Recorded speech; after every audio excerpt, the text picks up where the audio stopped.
What's going on, guys? What's up, Flavor Crew? Hey! How you guys doing?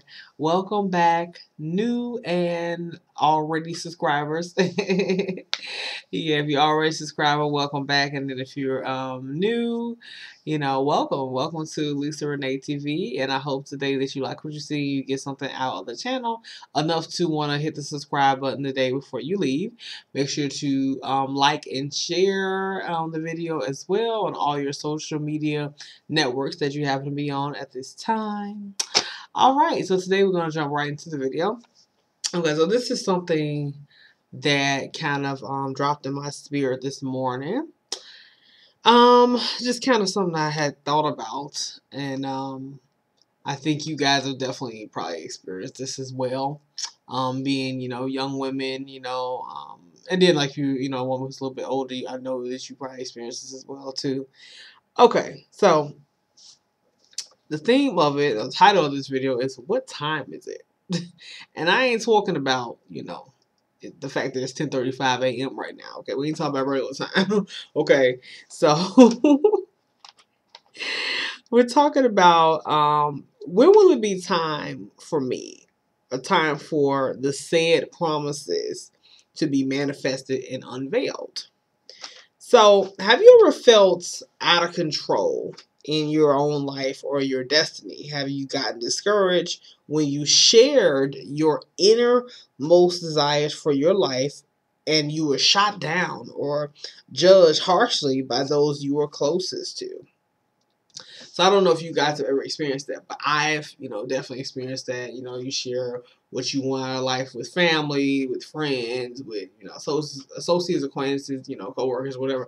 And it's like people kind of, judge you or look at you weird or try to redirect you. They see you going one direction, they tell you why this other direction is a lot better. You going left, they say you should go right. You going right, they say you should go left.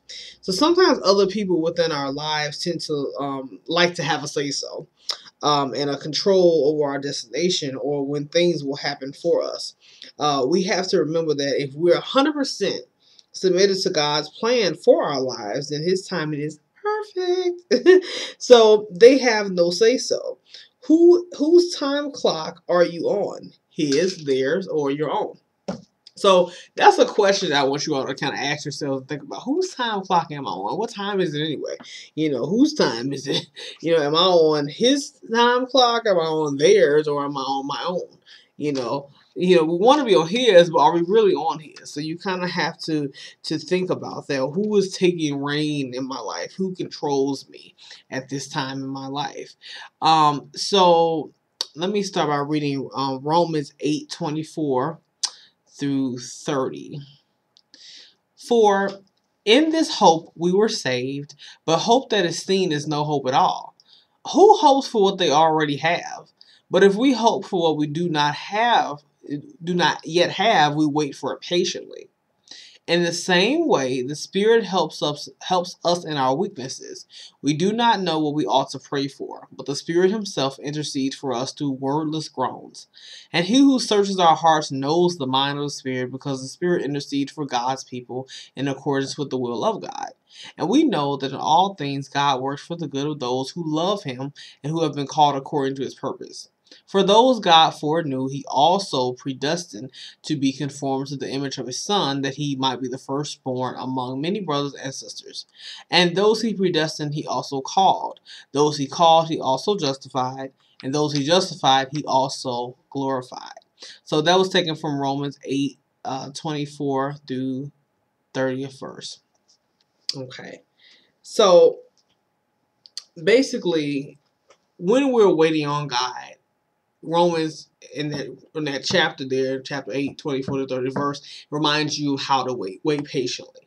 So we want to wait upon the Lord with patience, with endurance. That's how we want to run our race, right?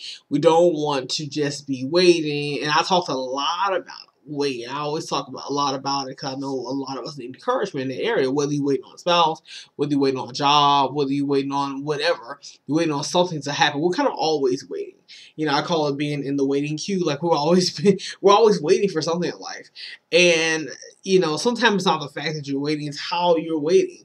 You know, so you don't want to, you know, be sitting on your hands. I always talk a lot about that. Please don't sit on your hands. Don't be a passive waiter, because life will pass you by. When you're passively waiting, you're going to miss a lot of lessons and blessings too while you're waiting, because you're just kind of sitting there and you're twiddling your thumbs and you're getting peeved off, you know, because you're not really waiting the correct way.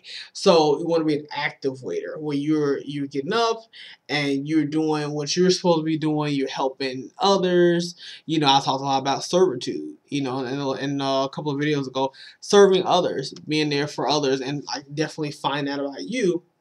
And using this time while you're waiting to not just focus on the fact that I am waiting, you know, for something to come to fruition, but I am focusing on keeping my eyes on God and just growing in my relationship with Him. So I talk definitely a lot about that. But back to basically the main point and theme of this video. I've experienced in my life, you know, kind of sharing my desires with other people of, you know, wanting to be a mom and wanting to be a wife. And I remember like telling this lady who was at my old job I used to work at downtown, and she was an older lady. And she, you know, of course was married. You know, she's divorced now, had her kids, all her kids are grown. And she's like, no, you young and you wait. You know, at this time I was 27, I'm 28 now. And she's like, no, you young, you wait. Don't be trying to have no kids now. And she was basically saying, wait till I was like in my 30s. I got the same advice from another older woman down there who I, you know, had, who was very fond of me. I was very fond of her. You know, we were friends, and she was saying the same thing. You have your kids in your 30s, you get your career now, and you can go ahead and have your kids in your 30s. You know, you ain't got to be doing that right now. And I mean, and so the advice is not harsh. It's not coming from a hurtful place. It's not that they're bashing me or my desires, but it was still like they're saying like, you know, I'm trying to go left, they pulling me right. You know, like I'm trying to go over here, they like come back over here. You know, so that's what I'm saying. Like they're kind of having some say so there and saying that the way I wanted to do it was, you know, I guess in a sense incorrect or not the best for me. Like I need to be thinking about some other things. And I've heard from my family too. And I have people like ask me why do you want to do this? And you know, why do you want kids so bad? Or why do you want, you know. And like I remember this one lady I knew, this older lady. She was really nice, but she was working at a store that would go in a lot down in Hyde Park. And she was like, you sure you want to have kids, like, you know, like the natural way, like the, you know it changes your body and everything, you know. I was like, yeah, because I think she has one daughter, but she was just she tried to help and give me some advice on like you should exercise while you're pregnant, because you know it makes it harder for your stomach to, you know, come back in place. I'm like, oh yeah, I definitely plan to exercise while I'm, you know, carrying, but you know, anyway. But you know, so different people have their different sayings, right? They have a lot to say when it comes to a woman and her desire for children, her desire for marriage, and it's such a big thing in our society. It's either that advice or it's the opposite side. What's the opposite? The opposite is you need to be having kids right now. You're getting too old. You know, you need to be having. I've heard that too, like where people are like, you know, when you go have some kids or whatever, you know. So you're going to get both sides of the coin. I think we get, you know, we get a lot, you know, tossed at us, women who have not had kids yet, who have not been married yet, and you're reaching like mid-20s, upper 20s, you know, you're going to, or early 30s, you're going to hear so much of that. And a lot of it can be really painful for you. It can be really harsh for us to try to sit through that and go through that, you know, because there's so many different opinions. You got one side saying, you need to have kids like 5 minutes ago. Like, are you crazy? You should have been married like 10 minutes ago. And then you got the other side of the spectrum telling you, you're way too young. You know, you need to slow down. You need to wait till you're like 30-something. You're way too young for that, you know. And I'm like, really? And so my question is, well, when is it time? You know, when is it ever going to be time? What time is it? What is it going to be by time? You know, as far as like why does everybody feel like they can tell you best when your time is? And why is a woman always, a woman always being told, or people feel like they have to tell a woman when it's her right or when it's her time to want children, to want marriage. They feel like they have to kind of have some sort of influence over her, like she can't think for herself, especially if she's a younger woman. Our women in, the 20s. I'm talking to you guys, you're talking to us, people always feel like they have to kind of, coddle us along and help us. And I know it's not from a good place. I think a lot of times women speak from regret. A lot of older women may speak from a place of regret because they know they've made mistakes in their lives and they've had really crappy experiences. They don't want you to go through the same. I understand that. And I know that I may make some mistakes because we both are having a female woman experience in this life. So I know I may make some of the same mistakes you did, but I know you're trying to save me. But I think that happens so much where they just, it can be overbearing. I think it's a little overbearing where, it's like they want to think for you almost. And you just feel like someone is always chastising you. They're always, kind of wagging that finger at you and kind of telling you that you're wrong in a sense for one of these things, or that the timing in which you want them is always, too soon or too late. And I think it's not fair. I think every woman has a right to decide when she wants something in her life. She doesn't need assistance in thinking, and figuring out when she wants to be married, or, I think that's, as far as when a woman's going to be married or when she's going to have children, that's all up to God. I think He's the only person that has to say so as far as, when she is going to, conceive, or when she's going to be married. It shouldn't be up to mommy, grandma, uncle, a lady at work, whoever, like a lady at the church, the church mothers, like, they can't tell you when it's a good time for you to conceive or when it's a good time for you to be married. I think a good time to be married, honestly, is just when you're mature enough to handle it. Like when your mind is there, when you're there, when you kind of a little more prepared in life. Some women say, I want to be finished with school. That's a good idea. I'm done. I'm completely done I got my bachelor's degree. For me, I always wanted, marriage and kids after I was done with school. I just want to make sure I was done with school because I could put all my time, my focus into my husband, my children, and, what I'm doing, my career endeavors. I just didn't want, because school is a baby. That is your baby. So it's kind of hard to focus. I didn't want to, and a lot of women in college, they do college and marriage and whatever, kids all at once. But I was like, I kind of want to finish school and then I can get out and, focus on that. So that's just me. So, but I think every woman has that right to be able to do that. But have you all experienced that? If you have, definitely drop in the comments below and let me know that you have went through that, and what was your particular response to it. But God's timing is always perfect. Always go by His timing. Don't worry about what other people are saying to you. I want to give you a quick example, a scriptural example of how perfect His timing is, as far as especially husbands regarding a husband. So there's in John 4 is a story. I know a lot of you have read it. The woman at the well, the Samaritan woman at the well, when Jesus and the disciples settled down in Samaria, and Jesus was thirsty, he was tired, he went for a drink of water at the well, and he told the woman, he said, go get your husband. And she says, well, I don't have a husband. And he told her, he said, well, you're right in saying that, because he said, well, you've had 5 husbands, and none of those men were your husband. Also, the man you with now is not your husband as well.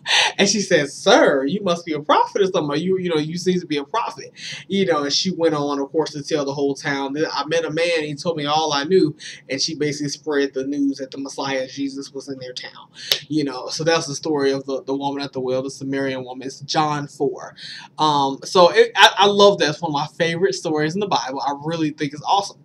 But in reading that story, you learn so much, you glean so much from Jesus' character and the perfection of his character and who he is and why he's so perfect and why his timing is perfect. Like, how did he know that she had 5 husbands, and the man she was currently with now and probably sleeping with him and everything.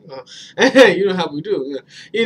Like, how did he know that man was not her husband? How did he know to tell her, you're right? Yeah, you've had some men before, they weren't your husband, and guess what? The one you with now, he's not it either. And he wasn't trying to be mean to her, but he was just telling her he's not your husband either, just to let you know. And she was like, she was stunned. This man that she'd never met before would come up to her and tell her, by the way, I just want to let you know the guy you're dating and probably currently sleeping with is not your husband. Sorry, I just want to let you know. Like, how did he know that though? So he would have to know. He's Jesus Christ. That's how he do.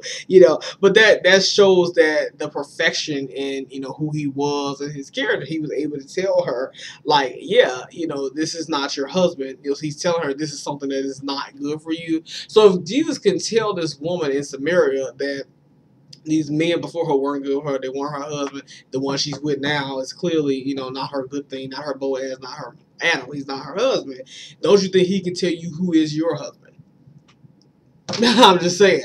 If he can tell a woman at the well that he was drinking water with, that, hey, by the way, girlfriend, that man you with is not your husband.